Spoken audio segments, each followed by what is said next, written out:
Sam, you are remarkable.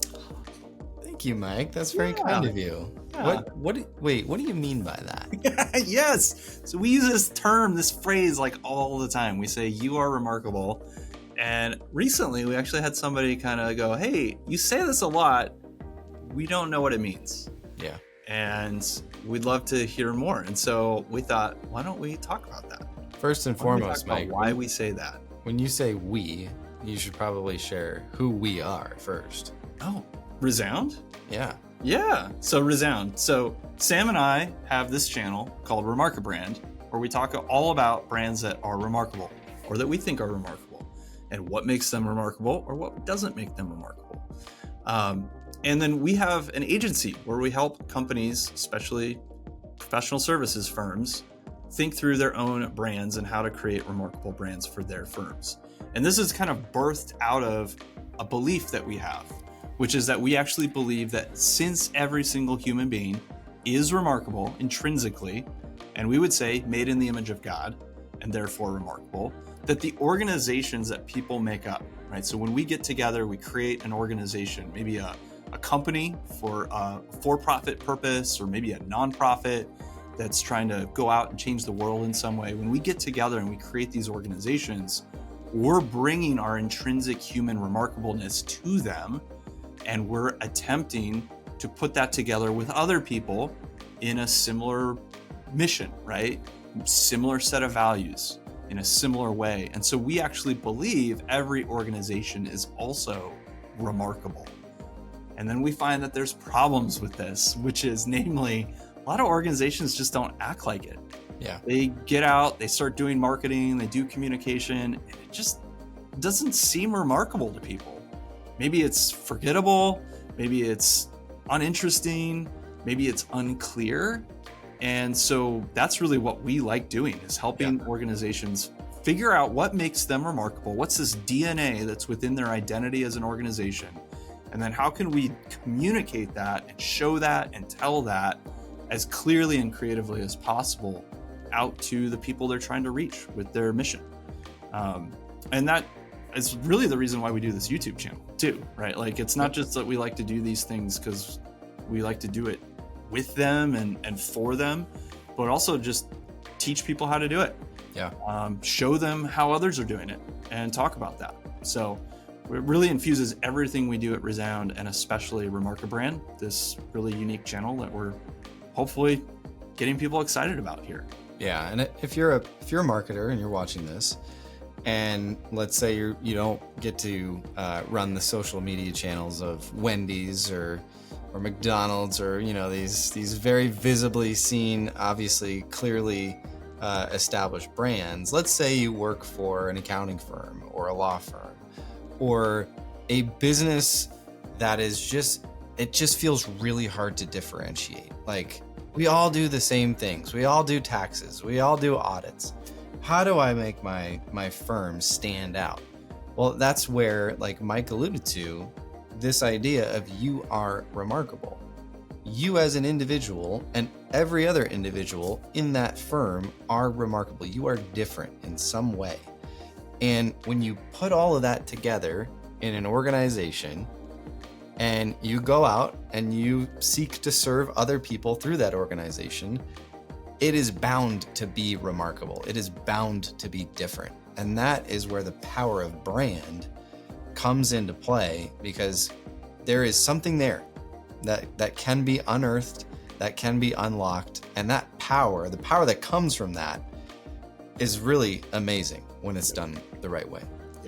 Yeah, and we talk about how when you actually understand what makes you remarkable, and you can tell that story really well, show it really well, do it creatively, that has resonance with people, right?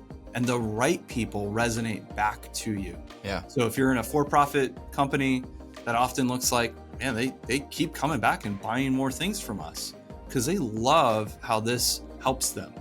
Because you're telling a great story that isn't just a story about what you could do for them, but actually telling the true story of how you deliver real value to people and how it changes their life. If you're in a nonprofit, like, you're telling a fantastic story about how you're changing people's lives you're making the world better in some kind of way. And that gets resonated back with people like your donors or your volunteers who give of their time and money to ensure that your organization continues to do what you're doing and even grow beyond in your mission. So we talk a lot about finding what's remarkable, then amplifying that out. And that actually gives you a chance to resonate with your audiences that you're trying to talk to. That also means you have to know who you're talking to. You can't just be like a bullhorn on the street yelling at everybody, because that's not going to resonate with a lot of people. That's going to come across as noise because it doesn't matter to them. And you're hitting them at a time and place that isn't right. And so a lot of it's like aligning your story, your brand story with the people you're actually most opportunity, like you have the most opportunity to help and serve with your products, with your services, with your programs, your mission, whatever you're out there trying to do. So that's kind of the heartbeat of You Are Remarkable. I don't think we touched on this in our book called the book. But what you just said, Mike, I think that's really interesting. About this one? Oh, that's the one. Yeah, that's the one. Oh, yeah, this one. Yeah, the one on Amazon? Hold on. Let's see. Is it the same? Yeah. Oh, it is the same one. Oh, you got yours on Amazon, didn't you? I got mine on Amazon. This just popped in my head when you said that. It's almost like when you find a friend that has a similar, I don't know, a similar hobby, maybe a similar story in your past that you guys connect. There's a connection there. That's almost like branding in a sense. If you as a company, you understand that, okay, this is our history. There's a history here. And there's this foundational level of this is who we are. This is what we believe in. If you are a person that doesn't believe in anything, doesn't have any interest in anything, you've discounted your whole entire past, nothing matters, it's probably going to be hard for you to find a genuine friend, right? Because you're going to start talking to somebody and they're going to try to be finding that connection, right? Like, oh, what do you like to do? Oh, where are you from? Oh, what's the weather like there? And if it's just like, I don't care about the weather. It's always raining. But if you're like, no, Mike Jones, I'll just put you on the spot. You're a Golden State Warriors fan. You walked into a party, better or worse, and you see a guy in a Golden State Warriors jersey with blue and yellow hair. You're probably at some point you're gonna want to talk to that guy, right? Like, hey, I see you're a Warriors fan. Like, how did that come about? Like, it looks like you're a big fan. Like, there's instant connection there, right? It's a surface level thing, but when you as a brand, when you know who you are, and you know who you want to go be friends with or connect with on a customer level. I'll just give a quick story about this because I actually experienced this with my own company before I was part of Resound. Resound actually came in and I got to go through this branding process. And before it was just like, I do videos, I do websites, and I'll do whatever else you need me to do. I'll figure out a way to do it.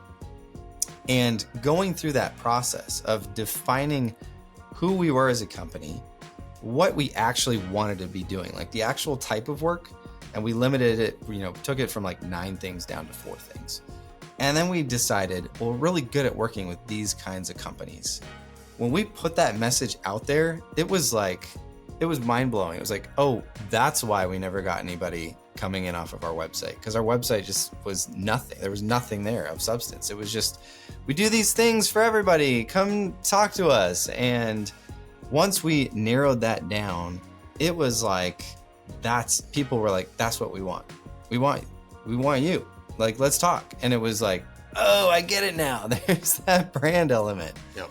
Yeah, some of that's specificity, just being as specific as you can be. Yep. Some of that's just being interesting and really showcasing the personality of your culture, of your organization, your firm. Sometimes you need to be more consistent, right? You've been putting a lot of different messages out. You've been shifting every year. It's like a different idea, a different message.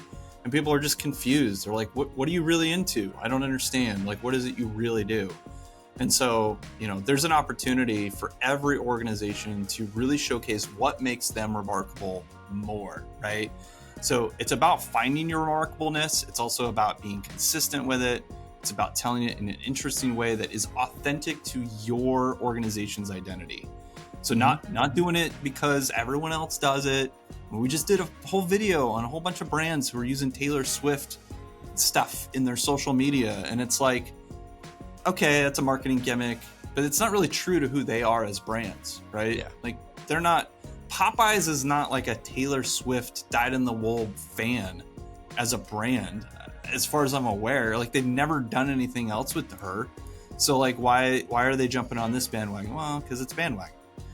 That's not what we're talking about. Remarkable is something that comes from within your organization. It comes from your firm and is intrinsic to who your firm is. It's part of your DNA.